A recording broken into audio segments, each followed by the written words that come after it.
নুহা ছিল ৭ বছরের একটি মিষ্টি মেয়ে। সে তার ছোট গ্রামে মা বাবার সাথে থাকত। তার সবচেয়ে প্রিয় বন্ধু ছিল তার সাদা কালো বেড়াল টিপি।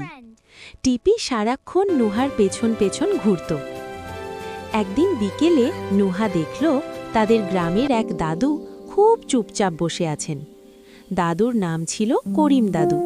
তিনি আগের মতো আর হাসেন না। নুহা টিপিকে বলল, টিপি, দাদু কেন এত চুপ? টিপি ম্যাও করে মাথা কাত করল। হঠাৎ ঝিলমিল আলো জ্বলে উঠল।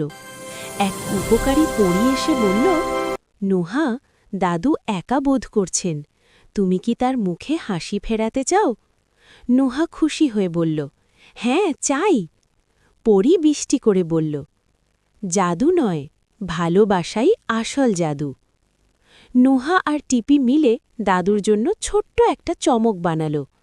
তারা ফুল তুলে ছোট তোড়া বানালো। নুহা নিজের আঁকা একটি ছবি দাদুকে দিল। নুহা বলল, দাদু, এটা তোমার জন্য। দাদুর চোখ চিকচিক করে উঠল।